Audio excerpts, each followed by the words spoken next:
Shalom Bapak Ibu yang terkasih dalam Tuhan. Selamat pagi, selamat berjumpa dalam ibadah raya yang pertama. Kita persiapkan hati dan pikiran kita. Kita memfokuskan kepada Tuhan, karena hanya Dia satu-satunya Tuhan Allah yang layak kita puji dan layak kita tinggikan. Saya mengundang Bapak Ibu untuk tundukkan kepala. Kita akan berdoa. Kami mengucap syukur buat kebaikan-Mu Tuhan. Hari demi hari kami lalui, dan penyertaan Tuhan sungguh nyata kami alami dalam setiap langkah demi langkah kehidupan kami. Sungguh kami bangga memiliki Allah seperti Engkau, Allah yang mengasihi kami, Allah yang menyayangi kami, dan Allah yang setia dalam setiap keadaan kami, apapun yang terjadi. Terima kasih Tuhan, terima kasih kalau pada kesempatan yang indah ini Tuhan, kami boleh berada dalam rumah-Mu yang kudus. Kami percaya Tuhan, setiap kami Tuhan adalah anak-anak pilihan Tuhan, anak-anak panggilan Tuhan yang Kau layakkan untuk memuji dan memuliakan nama Tuhan. Terima kasih Tuhan, terima kasih. Kami menyerahkan ibadah pada pagi hari ini, dari awal, pertengahan sampai pada akhirnya, hanya di dalam nama Bapa, Putra, Anak, dan Roh Kudus yang telah menjadi Tuhan dan Juru Selamat kami yang hidup. Haleluya, amin. Kita memberikan yang terbaik. Kita percaya bahwa Tuhan tidak pernah tinggalkan setiap kehidupan kita. Terima kasih Tuhan. Terima kasih Yesus.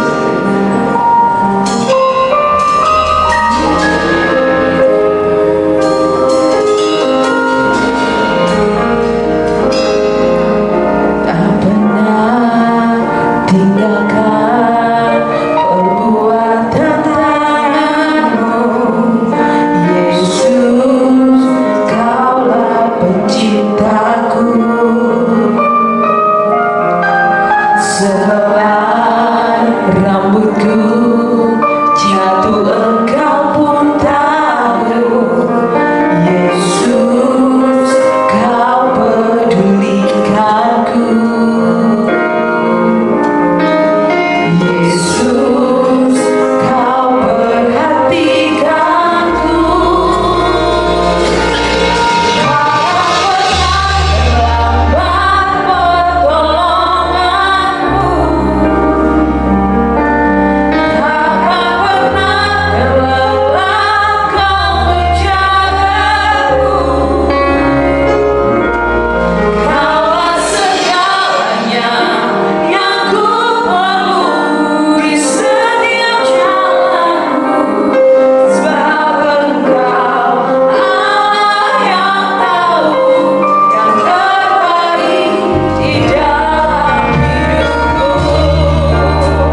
lagi Tuhan.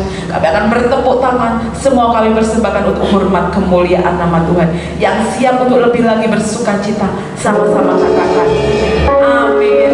Sekali lagi shalom Bapak Ibu yang terkasih. Ada sukacita dengan kemuliaan yang terbaik buat Tuhan. Haleluya.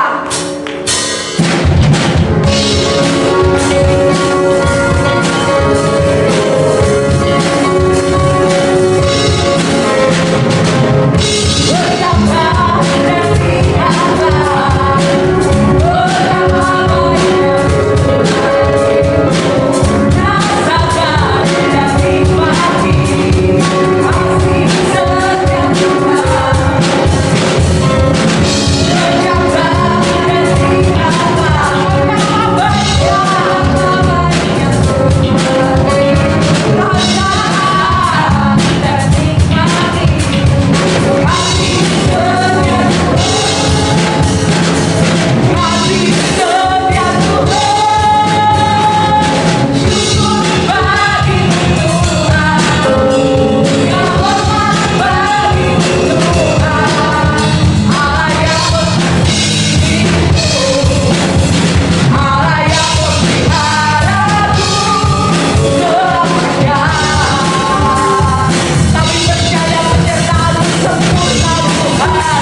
Dia Tuhan kita yang terhebat.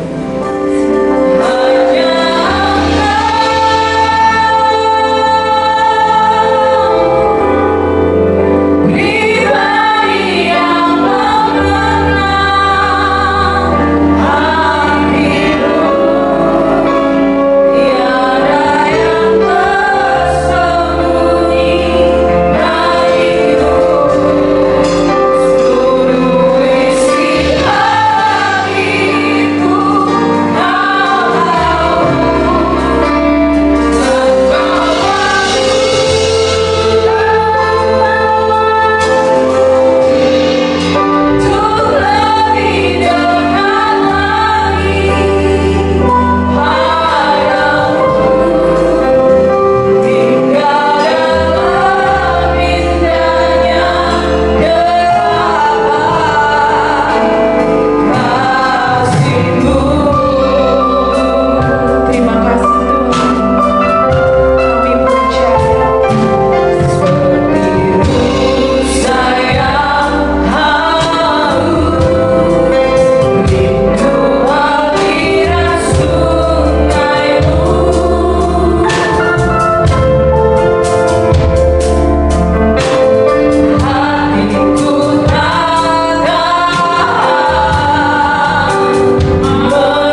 kami sudah memberikan yang terbaik Tuhan melalui apa yang kami miliki. Tiba saatnya Tuhan, kami mau menjadi anak-anak yang manis di hadapan Tuhan. Kami mau duduk diam memberikan hati kami. Kami mau duduk diam memberikan telinga kami. Kami mau dibentuk Tuhan. Kami mau diubah seturut dengan kehendak dan maunya Tuhan. Kami percaya Tuhan, setiap firman yang akan Kau taburkan tidak akan menjadi sia-sia. Firman itu akan menjadi kekuatan dalam kehidupan kami. Firman itu akan menjadi rema dalam setiap langkah demi langkah kehidupan kami. Dan kami percaya setiap firman itu akan tertanam dalam hidup kami, bertumbuh dan berbuah-buah. Terima kasih Tuhan, terima kasih. Kami menyerahkan kehidupan hamba-Mu yang akan membawakan kebenaran firman-Mu. Pengurapan Tuhan terjadi atas kehidupan hamba-Mu. Bukan lagi hamba-Mu yang berbicara, tetapi Engkau sendiri. Engkau sendiri yang menegur kami. Engkau sendiri yang mengingatkan kepada setiap kami. Engkau sendiri yang membantu pribadi-pribadi kami, sehingga kami menjadi serupa dengan Engkau. Terima kasih Tuhan. Apabila masih ada kuasa jahat dalam hati dan pikiran kami, dalam ruangan ini Tuhan, pada saat ini kami mau bersatu hati. Kami mau patahkan, kami mau hancurkan kuasa-kuasa jahat yang gak berkenan di hadapan Tuhan. Dipatahkan, dihancurkan di dalam nama Tuhan Yesus Kristus. Dan biarkanlah kuasa Tuhan berkarya atas hidup kami. Terima kasih Tuhan. Kami sambut kebenaran firman-Mu hanya di dalam nama Bapa, Putra, Anak, dan Roh Kudus yang telah menjadi Tuhan dan Juru Selamat kami yang hidup. Haleluya, amin. Silakan duduk Bapak Ibu yang terkasih. Puji Tuhan. Dan pada pagi hari ini kita akan belajar bersama-sama. Kita mau merenungkan firman Tuhan. Saya mengambil tema tentang penderitaan Tuhan Yesus. Saya teringat 2 minggu lagi kita akan merayakan Paskah, ya. Dan Jumatnya kita akan merayakan Jumat Agung. Kita mau belajar, kita bisa melihat cintanya Tuhan luar biasa. Dia yang menderita buat kita, mengorbankan seluruh hidupnya untuk kita. Kalau saya belajar firman yang luar biasa, ya. Kalau kita lihat, oleh karena itu kita melihat, coba kita melihat lebih dekat lagi tentang penderitaan Kristus, Bapak Ibu, ya, penderitaan Tuhan Yesus. Ada seseorang yang mengatakan demikian, Bapak Ibu. Bedanya penderitaan antara wanita dan pria. Kalau pria itu lebih tahan menderita, tapi tidak tahan sakit. Itu kalau pria. Kalau wanita, dia lebih kuat sakit, tapi dia tidak tahan menderita. Kenapa begitu, Bapak? Karena wanita sudah merasakan rasa sakit, ya, yang menyakitkan saat dia dalam proses melahirkan, ya. Itu sesuatu hal yang rasa sakit yang luar biasa. Itu sebabnya wanita lebih tahan rasa sakit, tapi nggak kuat untuk menderita. Kalau pria lebih tahan menderita, tapi dia nggak kuat rasa sakit. Itu sebabnya kalau laki-laki sakit manjanya luar biasa. Saya ingat pada almarhum suami saya, Pak Sevanya, kalau udah sakit, ya sangat manja, minta diperhatikan terus, Bapak Ibu yang dikasih oleh Tuhan. Kita mau belajar pada pagi hari ini bersama-sama tentang penderitaan Tuhan Yesus. Kita buka lebih dulu di dalam Injil Lukas pasal yang ke-9. Injil Lukas pasal yang ke-9. Saya undang Bapak Ibu kita bangkit berdiri. Kita akan baca ayat ini bersama-sama karena cuma satu ayat. Di dalam Injil Lukas pasal 9 ayat yang ke-22. Ya, kalau Anda bawa boleh lihat di LCD ya. Injil Lukas 9 ayat 22. 2-3. Dan Yesus berkata, Anak manusia harus menanggung banyak penderitaan dan ditolak oleh tua-tua, imam-imam kepala, dan ahli-ahli Taurat, lalu dibunuh dan dibangkitkan pada hari yang ketiga. Amin. Puji Tuhan. Silakan duduk kembali dan berkata. Dikatakan anak manusia, Tuhan Yesus memang harus menanggung banyak penderitaan, Bapak Ibu ya. Oleh karena itu, ayo kita belajar sama-sama untuk kita bisa merenungkan penderitaan Tuhan Yesus ya Bapak Ibu. Kenapa? Ya, karena apa? Karena pertama memang Tuhan Yesus yang meminta ya. Kalau kita dalam sakramen perjamuan kudus ya, perjamuan malam terakhir, dia mengatakan setiap kali kamu melakukan ini ingat akan aku, Bapak Ibu ya. Ya, kalau dalam Lukas 22 ayat 19 kita buka ya. Dikatakan dalam Injil Lukas 22 ayat yang ke-19 dikatakan, lalu ia mengambil roti, mengucap syukur, memecahkannya dan memberikannya kepada mereka, katanya, inilah tubuhku yang diserahkan bagi kamu, perbuatlah ini menjadi peringatan akan aku. Jadi memang Tuhan Yesus Bapak Ibu ya, yang meminta semua muridnya untuk mengingat peristiwa kematiannya Bapak Ibu. Itu sebabnya kalau dalam peristiwa kristologi, perendahan diri Kristus ada dua Bapak Ibu ya, ada dua tahap. Yang pertama inkarnasi ya, inkarnasi atau penjelmaan Bapak Ibu. Waktu Kristus inkarnasi, firman menjadi manusia ya, dia sudah menderita Bapak Ibu ya. Buktinya apa? Kita tahu ceritanya ya. Tuhan Yesus mulai dari bayi lahir, dia sudah dikejar-kejar, mau dibunuh oleh Herodes Bapak Ibu. Jadi waktu firman berinkarnasi ya, di dalam perendahan dirinya itu Tuhan Yesus sudah menderita ya. Itu perendahan diri Kristus yang pertama. Yang kedua yaitu tentang penderitaannya, yang saat ini secara khusus pagi hari ini kita mau merenungkan tentang penderitaan Tuhan Yesus Bapak Ibu ya. Tuhan Yesus meminta kita mengingat peristiwa-peristiwa di sekitar salib setiap kali kita menikmati sakramen perjamuan kudus Bapak Ibu ya. Karena apa? Karena melalui penderitaannya kita dibebaskan, melalui kematiannya kita diselamatkan dan beroleh kehidupan yang kekal Bapak Ibu. Itu sebabnya Tuhan meminta untuk kita mengingat penderitaan Tuhan, mengingat peristiwa-peristiwa di sekitar salib Bapak Ibu. Bahkan James Baldwin dia berkata begini ya, Bapak Ibu, ada begitu banyak cara untuk menjadi tercela yang cukup membuat kepala pusing, tapi cara untuk menjadi sangat tercela adalah dengan meremehkan penderitaan orang lain ya. Jika penderitaan manusia, penderitaan orang lain kita dilarang untuk merendahkan, apalagi penderitaan Tuhan Yesus ya. Bahkan penulis Perjanjian Baru dan Perjanjian Lama menyoroti penderitaan Kristus dengan sangat dekat Bapak Ibu ya, dan membawa penderitaan Kristus ke dalam diri mereka Bapak Ibu ya. Jadi kita mau belajar Bapak Ibu ya.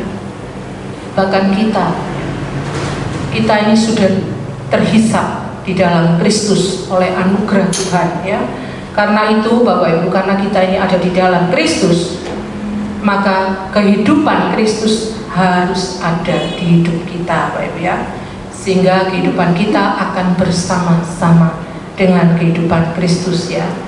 Itu sebabnya seperti Rasul Paulus ya. Rasul Paulus berkata bahwa di dalam tubuhku ada tanda-tanda Kristus ya. Luar biasa Rasul Paulus ya. Rasul Paulus benar-benar dalam melayani Tuhan, dia selalu bersama dengan Kristus Bapak Ibu ya. Oleh karena itu Rasul Paulus katakan di dalam Galatia 6 ayat 17 ya, dikatakan di situ ya. Kitab Galatia 6 ayat 17 dikatakan, selanjutnya janganlah ada orang yang menyusahkan aku, karena pada tubuhku ada tanda-tanda milik Kristus. Luar biasa ya. Jadi penderitaan Kristus itu ada di dalam diri Rasul Paulus. Di dalam melayani Tuhan kita tahu Rasul Paulus banyak mengalami penderitaan ya. Kalau kita baca ya dalam firman Tuhan ya, dia disesat ya, bahkan dia pernah dicambuk ya, dia mengalami kelaparan, segala penderitaan sudah dialami oleh Rasul Paulus. Oleh karena itu setiap kita ini dipanggil bukan hanya untuk percaya, tetapi kita juga dipanggil untuk menderita bagi Dia ya. Kalau kita baca di dalam Filipi Di dalam Filipi pasal 1 ayat 29 dikatakan di situ ya. Filipi pasal 1 ayat 29 dikatakan, sebab kepada kamu dikaruniakan bukan saja untuk percaya kepada Kristus, melainkan juga untuk menderita untuk Dia. Bapak Ibu ya, itu alasannya kedua kenapa kita perlu belajar dan melihat lebih dekat lagi tentang penderitaan Kristus ya. Sekarang yang menjadi pertanyaan Bapak Ibu ya, mengapa Tuhan Yesus sangat menderita? Ya, waktu Tuhan datang ke dalam dunia, kenapa Dia sangat menderita? Ini ada 4 poin Bapak Ibu ya. Tapi saya mau belajar untuk pagi ini 2 poin ya, karena waktunya nggak mungkin menutupi ya. Kita belajar dulu 2 poin, nanti sore mungkin kalau bisa dilanjutkan 2 poinnya nanti sore Bapak Ibu ya. Kita mau belajar mengapa Tuhan Yesus menderita waktu Dia datang ke dunia. Yang pertama, Dia menderita karena hidupnya yang suci. Bapak Ibu yang dikasihi oleh Tuhan, hidup Tuhan Yesus yang suci itulah yang membuat Dia menderita Bapak Ibu ya. Karena apa? Karena Tuhan datang ke dunia yang sudah rusak Bapak Ibu ya. Dunia yang sudah jatuh ke dalam dosa, bahkan dunia yang memberontak kepada Allah. Kita tahu manusianya begitu jahat Bapak Ibu ya. Bahkan kita seringkali bergelimang di dalam dosa. Setiap hari kita melihat kejahatan demi kejahatan ya. Sehingga kehidupan Tuhan Yesus yang suci inilah yang membawa Dia kepada begitu banyak penderitaan Bapak Ibu ya. Tadi saya sudah katakan, inkarnasi saja sudah membuat Dia menderita Bapak Ibu ya. Ditambah lagi ketika Tuhan Yesus bertumbuh dewasa ya, semakin besar semakin dewasa, di tengah-tengah dunia yang sudah rusak dengan sistem yang bobrok ini Bapak Ibu ya, betapa menderitanya Dia tinggal di dalam dunia ini. Bapak Ibu bisa membayangkan jika Bapak Ibu dan saya tinggal di lingkungan ya, di lingkungan yang seperti itu, atau kita tinggal di kampung ya, kita punya kampung halaman tapi penduduknya, masyarakatnya jahat semua ya. Di situ mungkin ada perampok, pembunuh ya, koruptor, pencuri, semua ada di sana. Segala macam kejahatan penjahat ada di sana. Dan Bapak Ibu dan saya tinggal di lingkungan yang semuanya seperti itu Bapak Ibu. Jika Bapak Ibu tidak menderita, itu berarti ada sesuatu yang salah dalam hidup kita. Ya, ada sesuatu yang tidak beres dalam hidup kita Bapak Ibu ya. Hari ini kita juga sama Bapak Ibu. Di dalam kita hidup di dalam dunia yang banyak kerusakan terjadi di mana-mana. Dan kita saat ini mau melihat seperti apa Lot ya. Ayo coba kita buka ya. Lot itu dikatakan orang benar, tetapi dia menderita Bapak Ibu, karena dia tinggal di Sodom dan Gomora. Penduduknya yang begitu jahat, luar biasa. Kita buka di dalam 2 Petrus pasal yang kedua ayat 7 dan 8. 2 Petrus pasal 2 ayat 7 dan 8. Ya, dikatakan tetapi Tuhan menyelamatkan Lot, orang yang benar, yang terus-menerus menderita oleh cara hidup orang-orang yang tidak mengenal hukum dan yang hanya mengikuti hawa nafsu mereka saja. Sebab orang benar ini tinggal di tengah-tengah mereka dan setiap hari melihat dan mendengar perbuatan-perbuatan mereka yang jahat itu, sehingga jiwanya yang benar itu tersiksa. Bapak Ibu dikasihi oleh Tuhan ya, dikatakan jadi kalau orang benar ya, kalau dia hidup di antara orang-orang jahat, jiwa yang benar itu pasti akan tersiksa Bapak Ibu ya. Seperti Lot dikatakan begitu tersiksa tinggal di Sodom dan Gomora, lingkungan yang seperti itu Bapak Ibu ya. Firman Tuhan katakan orang benar. Lot dikatakan orang benar, padahal Lot punya semua kelemahan dan kekurangan. Bahkan dikatakan dia menderita oleh karena tinggal di lingkungan yang seperti itu Bapak Ibu. Kalau kita lihat di dalam firman Tuhan banyak contoh-contoh di Alkitab ya, pahlawan-pahlawan iman ya. Ada banyak Abraham, Ishak, Esau, semuanya baru ya. Bahkan Tuhan Yesus juga dicobai di padang gurun ya. Oleh karena itu, saat kita membaca firman Tuhan, kita melihat ada banyak tokoh-tokoh perjanjian lama ya. Mereka orang benar ya. Mereka orang beriman. Mereka banyak kelemahan dan kekurangan, Bapak Ibu ya. Seperti kita, mereka juga manusia berdosa, banyak kelemahan dan kekurangan. Tapi itu semua ditulis di dalam firman Tuhan, Bapak Ibu. Supaya apa? Supaya kita melihatnya hanya kepada Kristus, satu-satunya yang tidak berdosa. Biar kita selalu memandang dan mengarahkan hati kita hanya kepada Kristus saja, Bapak Ibu ya. Kalau sekarang kita lihat tadi ya, Lot yang masih adalah orang berdosa ya. Begitu dia lihat kejahatan demi kejahatan setiap hari ya, jiwanya sudah tersiksa, Bapak Ibu ya. Bagaimana kalau dengan Kristus, Bapak Ibu ya? Kristus adalah Allah sendiri.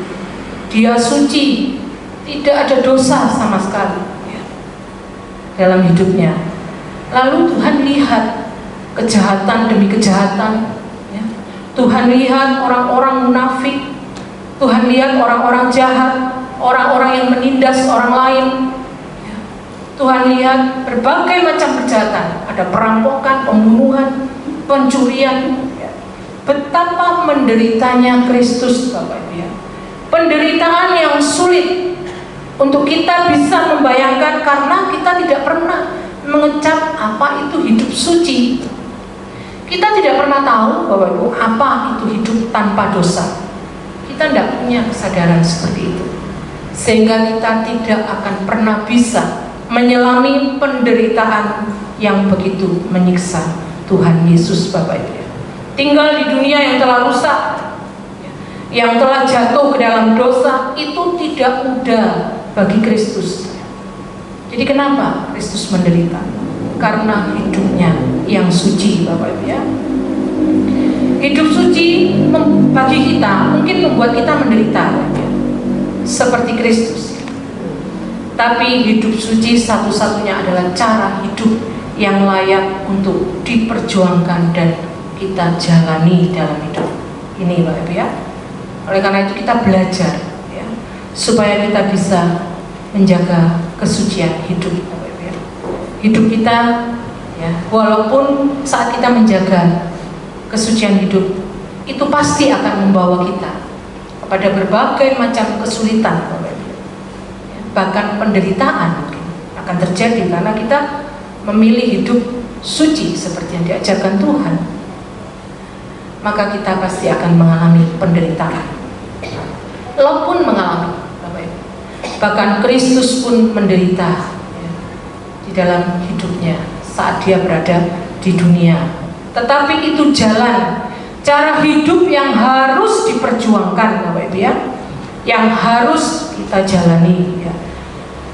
Makanya firman Tuhan katakan, hendaklah kamu sempurna ya, seperti Bapakku yang di surga sempurna. Jadi kita ini diproses, Bapak Ibu ya, dalam perjalanan hidup kita. Kita ini berjalan untuk mengenapi firman Tuhan ya. Saat kita berjalan dalam hidup diproses ya, untuk pada satu saat kita semakin disempurnakan dalam hidup, sehingga kita pada akhirnya menjadi serupa ya, dan segambar dengan Dia, Bapak Ibu ya. Itu sulit, Bapak Ibu, tidak mudah, tapi kita harus memperjuangkannya. Tapi tidak semua penderitaan itu menjadi luka ya. Penderitaan karena kesucian hidup itu pasti akan membawa sukacita dan damai sejahtera yang sejati, Bapak Ibu ya. Itulah sebabnya Tuhan Yesus saat dia datang ke dalam dunia, dia walaupun dia menderita, tapi tetap ada sukacita dan damai sejahtera yang melampaui segala akal. Begitu juga dengan kita. Saat kita menderita oleh karena kesucian hidup, oleh karena kebenaran, maka jiwa kita pasti tidak akan terluka, Bapak Ibu. Malahan jiwa kita akan semakin dikuatkan, semakin diteguhkan, dan kita boleh mengalami kedewasaan untuk kita semakin dibentuk menjadi serupa dengan Kristus, Bapak Ibu ya.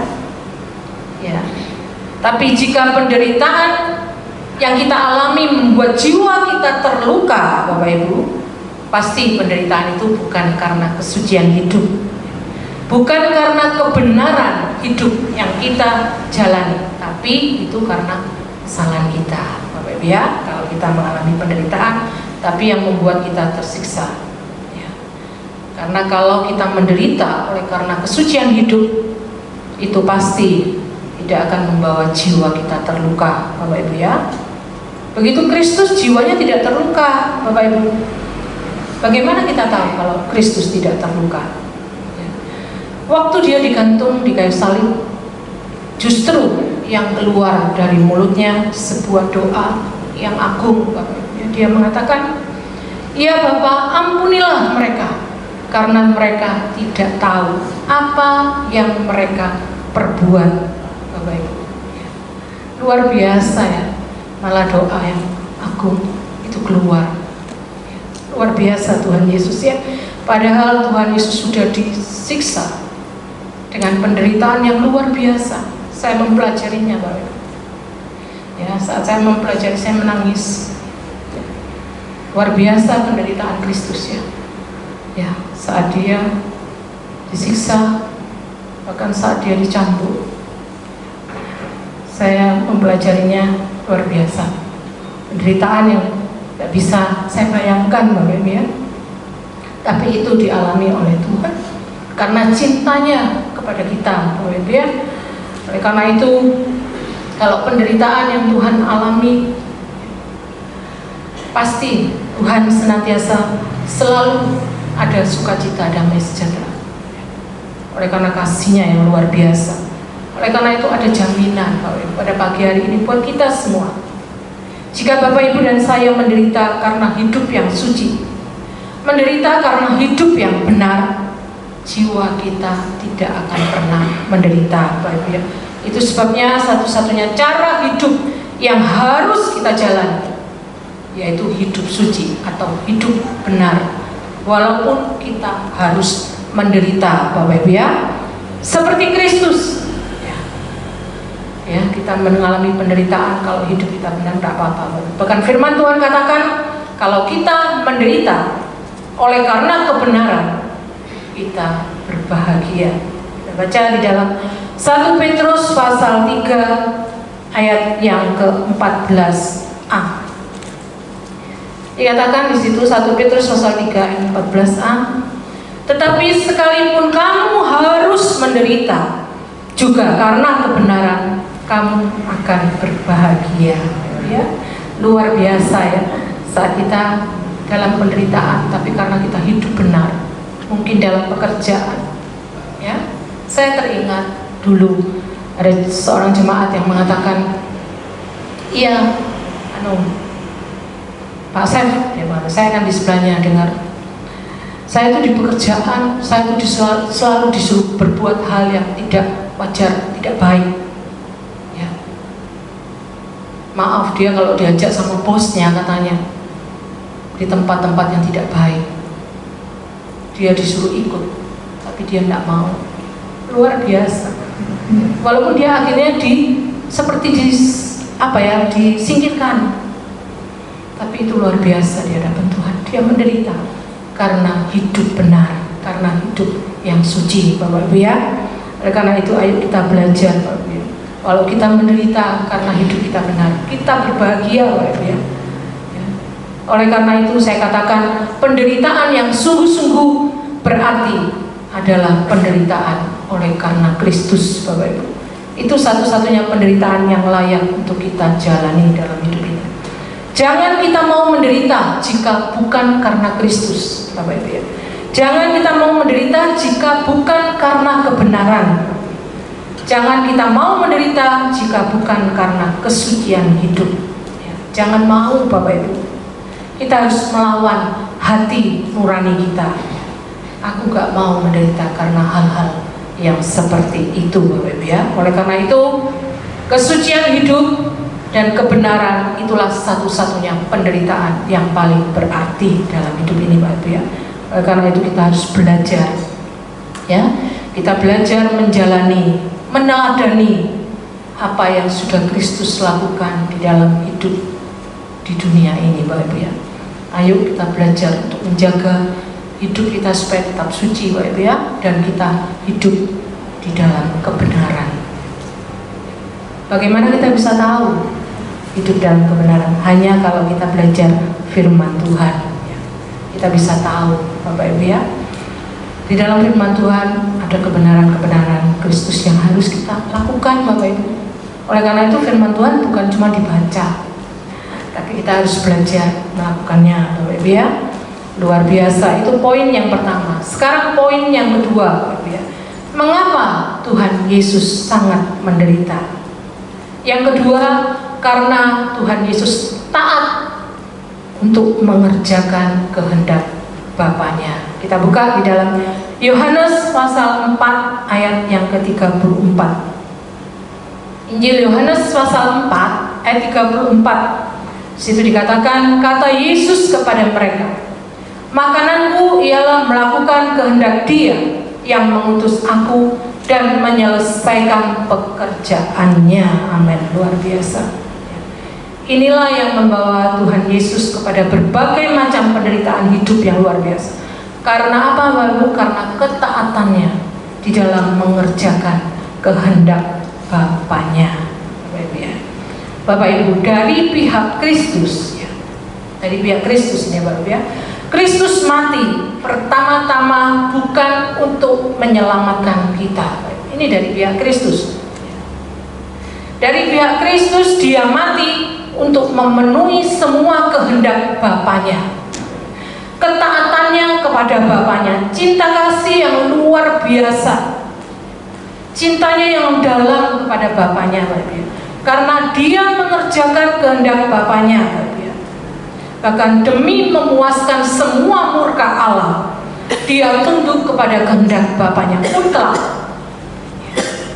dan hasilnya Bapak, Ibu, dan saya boleh diselamatkan. Luar biasa. Jadi ketika ketaatan Tuhan Yesus mutlak kepada kehendak Bapaknya, itu yang membawa Dia kepada penderitaan yang luar biasa sampai kepada kematian. Maka kemudian melalui kematian itu kita beroleh keselamatan yang luar biasa, Bapak Ibu ya. Jadi pertama-tama Kristus datang ke dunia untuk mengerjakan seluruh kehendak Bapaknya, Bapak Ibu ya. Bahkan dikatakan kan di dalam Injil Yohanes pasal 3 ayat 16, karena begitu besar kasih Allah akan dunia ini sehingga Ia mengaruniakan anaknya yang tunggal, supaya setiap orang yang percaya kepadanya tidak binasa, melainkan beroleh hidup yang kekal. Itu karena cintanya yang luar biasa buat kita. Kita manusia yang bobrok, yang seharusnya kita binasa, tapi Dia sudah menyelamatkan kita lewat pengorbanan di atas kayu salib, Bapak Ibu ya. Oleh karena itu jangan sia-siakan pengorbanan Kristus buat kita. Kita selalu merenungkan penderitaannya yang luar biasa buat kita ya, itu membangun rasa cinta yang dalam kepada Tuhan, Bapak Ibu. Cintai Dia dengan hati yang benar, hati yang tulus. Bukan kita mencintai Tuhan karena ada motivasi ya, jangan, Bapak Ibu ya. Tapi cintai Dia dengan hati yang tulus, hati yang benar. Karena sampai kapanpun kita tidak akan pernah bisa membalas cintanya Tuhan dalam hidup kita, Bapak Ibu. Kita mau belajar pagi hari ini ada 4 hal yang penting, Bapak Ibu ya, yang kita perlu ingat. Yang pertama, penderitaan itu sendiri bukan kebaikan, Bapak Ibu ya. Ini perlu diingat ya. Penderitaan itu sendiri bukan kebaikan. Yang namanya penderitaan tetap penderitaan, Bapak Ibu. Tidak ada kebaikan di dalamnya. Respon kita terhadap penderitaanlah yang menentukan apakah itu menjadi sebuah kebaikan atau tidak dalam hidup kita. Karena itu perhatikan Bapak Ibu, jika kita menderita lalu kita tidak belajar daripada penderitaan itu, maka itu merupakan sesuatu hal yang menyakitkan. Tapi kalau kita saat kita menderita lalu kita belajar, maka penderitaan itu akan menjadikan sebuah dosen guru yang akan mengajar kita, ya, untuk kita belajar semakin dibentuk lewat penderitaan yang kita alami. Tapi sesuatu hal yang saya beritahu, penderitaan itu pada dirinya sendiri bukan kebaikan, Bapak Ibu, ya. Tergantung respon kita bagaimana dengan penderitaan itu. Yang kedua, penderitaan itu bukan tanda kehidupan yang suci, bukan, Bapak Ibu, ya. Ini penting, ya. Jangan kita bilang kalau kita menderita itu merupakan hidup kita itu suci. Belum tentu, Bapak Ibu, ya. Karena ada orang-orang yang kemudian dia akan menyiksa diri, mungkin bertapa, ya. Mungkin bahkan dia puasa, tidak makan, tidak minum, ya. Bahkan dia menyiksa tubuh jasmaninya karena dia berpikir bahwa hidupnya akan menjadi lebih suci. Bukan, Bapak Ibu. Kita lihat banyak sekali orang di muka bumi yang menderita tapi hidupnya nggak suci sama sekali, Bapak Ibu. Jadi penderitaan itu bukan tanda hidup yang suci. Karena kita sering kali lihat di sekeliling kita ada banyak orang menderita, ada banyak orang susah, bukan karena hidup suci, Bapak Ibu. Bukan, Bapak Ibu, ya. Jadi itu hal yang kedua, ya. Yang ketiga, penderitaan itu bukan cara memperoleh sesuatu dari Tuhan, Bapak Ibu, ya. Jangan berpikir kita kalau kita semakin menderita, kita semakin rohani. Tidak, Bapak Ibu, ya. Ya, kalau kita mengatakan, aku pengen sesuatu dari Tuhan, aku mau berdoa, puasa, aku tidak mau makan, tidak mau minum sampai Tuhan mengabulkan doaku. Ya. Bukan, Bapak Ibu, ya. Kalau penderitaan itu bukan cara kita memperoleh sesuatu dari Tuhan. Jangan pernah kita berpikir kalau kita kemudian menyiksa tubuh jasmani ini membuat kita menderita, lalu kemudian Tuhan itu berbelas kasih, jatuh hati. Karena kita begitu mahir untuk membuat tubuh kita ini menderita. Tidak begitu, Bapak Ibu, ya.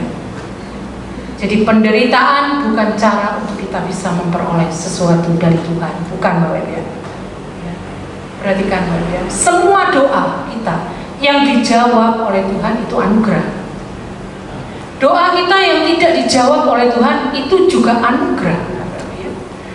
Pergumulan-pergumulan kita, ya, baik itu dijawab, baik tidak dijawab, anugerah Allah itu ada di sana, Bapak Ibu, ya. Kalau Tuhan menolak, ya, itu juga tetap karena anugerahnya. Kalau Tuhan menerimanya, menjawab doa kita, itu juga anugerahnya, Bapak Ibu, ya. Karena Tuhan yang selalu menjaga hidup kita, Tuhan tahu ke depan kita. Kalau dijawab Tuhan, iya, aku kabulkan, belum tentu itu baik buat kita, ya. Malah itu akan bisa membuat kita jatuh dalam dosa. Oleh karena itu, sekalipun doa kita dijawab tidak oleh Tuhan, itu tetap anugerahnya yang luar biasa buat hidup kita, Bapak Ibu, ya. Oleh karena itu, penderitaan itu bukan cara memperoleh sesuatu dari Tuhan. Sekarang yang keempat, yang terakhir, penderitaan itu sedapat mungkin dihindari, Bapak Ibu, ya. Tuhan Yesus juga menghindari penderitaan, ya. Kecuali kalau itu merupakan tuntutan kepatuhan kepada kehendak Bapaknya, Bapak Ibu, ya. Jadi penting, ya, kita perhatikan, ya, poin ini kenapa Kristus menderita. Pertama tadi karena hidupnya yang suci. Yang kedua karena dia taat mengerjakan kehendak Bapaknya, ya. Jika Kristus hanya mau menderita jika itu adalah tuntutan kepada kehendak Bapaknya, ya. Jadi kalau itu memang untuk mengerjakan kehendak Bapaknya, membawa Kristus kepada penderitaan, dia hadapi semua penderitaan, bahkan yang paling mematikan sekalipun, Bapak Ibu, luar biasa. Dan itu sudah dibuktikan oleh Tuhan di kayu salib, Bapak Ibu, ya. Penderitaan yang paling mematikan, penderitaan yang paling menakutkan, penderitaan yang paling mengerikan Bapak Ibu ya, dia hadapi. Karena apa? Karena itu kehendak Bapaknya. Tuhan Yesus tidak pernah takut kepada penderitaan jenis apapun Bapak Ibu ya. Dan itu seharusnya terjadi buat kita Bapak Ibu dan saya. Ayo supaya kita bisa menghidupi kehidupan yang seperti itu ya Bapak Ibu ya. Kita belajar saat-saat ini, kita mulai berpikir ya. Satu-satunya penderitaan yang harus kita jalani yaitu menderita karena Kristus, menderita karena kebenaran, menderita karena kesucian hidup, dan menderita karena mengerjakan kehendak Bapa di surga. Kalau kurang dari itu, jangan mau menderita Bapak Ibu ya. Jangan mau kita ini dipermainkan oleh hati nurani kita yang licik. Hati itu penipu dikatakan ya, firman Tuhan ya. Oleh karena itu jangan sampai kita mau ditipu oleh pikiran-pikiran kita ya, yang seringkali merusak kita Bapak Ibu ya. Jangan mau Bapak Ibu ya. Sehingga kehidupan kita tetap bersama dengan Tuhan, kita semakin bertumbuh ya di dalam pengenalan kita akan Kristus. Kenali Dia dengan lebih dalam Bapak Ibu ya. Saat kita berbuat salah sehingga kita mengalami penderitaan, kadang-kadang kita mengalami penderitaan karena kesalahan kita. Kalau itu karena kesalahan kita, ayo kita minta ampun kepada Tuhan, bertobat Bapak Ibu, bangkit, dan kita berjalan lagi. Kita perlu minta ampun dengan Tuhan Bapak Ibu ya. Memang Tuhan sudah mengampuni kita. Tuhan mengampuni dosa kita masa lalu, saat ini, bahkan ke depan ya, umur kita sampai berapa umur kita, pengampunannya telah sampai di sana Bapak. Tapi kita tetap minta ampun karena kita anak-anak Tuhan yang bertanggung jawab di hadapan Tuhan Bapak ya. Kita minta ampun supaya apa? Supaya hati nurani kita ini tidak menuduh kita ya, sehingga kita tidak dituduh oleh si pendakwa iblis Bapak ya. Oleh karena itu kita minta ampun, dan firman Tuhan ada Bapak ya, dalam 1 Yohanes 3 ayat 21 dikatakan di situ ya. Tapi poinnya gini Bapak Ibu, yang kita perlu renungkan supaya kita bisa melihat penderitaan Kristus dengan lebih dekat lagi ya. Tadi dikatakan kenapa Kristus menderita, karena pertama hidupnya yang suci, yang kedua karena taat mengerjakan kehendak Bapaknya ya. Nanti yang ketiga sama yang keempat nanti sore ya Bapak Ibu, karena waktunya tidak nuntut. Dan itu juga sudah dialami oleh para rasul. Rasul-rasul Tuhan juga mengalami penderitaan yang luar biasa. Tadi saya katakan seperti Rasul Paulus ya. Di dalam pelayanannya dia mengalami penderitaan, penganiayaan yang luar biasa Bapak Ibu ya. Apa yang saya mau beritahu pagi ini? Ingat baik-baik Bapak Ibu ya. Jika karena kesucian hidup kita menderita, jika karena kebenaran kita menderita, itu pasti tidak akan menimbulkan luka pada jiwa kita Bapak. Sebaliknya itu akan mematangkan dan mendewasakan kita untuk kita semakin bertumbuh di dalam Tuhan ya. Karena Tuhan itu tidak mau yang stagnan, kita hidup biasa-biasa, Tuhan tidak mau ya. Karena itu firman Tuhan katakan, aku akan mengangkat engkau menjadi kepala dan bukan ekor, jadi naik terus kan Bapak ya. Itu yang Tuhan mau di dalam anugerah Tuhan.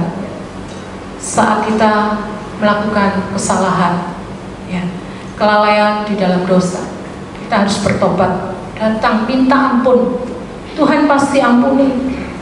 Semua penderitaan kalau karena kesalahan kita, Tuhan pasti ampuni, dan kita akan dibawa terus untuk bertumbuh dan semakin serupa dengan Kristus Bapak. Selalu ada kesempatan untuk kita bisa datang memperbaiki hidup kita Bapak Ibu ya. Di dalam anugerah Tuhan itu ada kesempatan yang Tuhan berikan buat kita. Bahkan firman Tuhan katakan, sekalipun dosamu merah seperti kirmis, aku akan memutihkan seperti salju. Jadi Tuhan tidak pernah lihat, oh dosamu kecil, ini dosamu besar. Dia sama Bapak Ibu. Tidak ada dosa kecil, tidak ada dosa besar. Di hadapan Tuhan sama. Dan Tuhan itu sangat baik Bapak Ibu ya. Dia akan mengampuni saat kita sadar, saat kita mau mengaku ya. Bahkan firman Tuhan katakan ya, jikalau kamu mengaku dosamu, maka aku ia setia dan adil, dia akan mengampuni segala dosamu. Dalam 1 Yohanes ya, 1 Yohanes 1 ayat 9 kalau nggak salah ya. Ya luar biasa ya, kita mau belajar.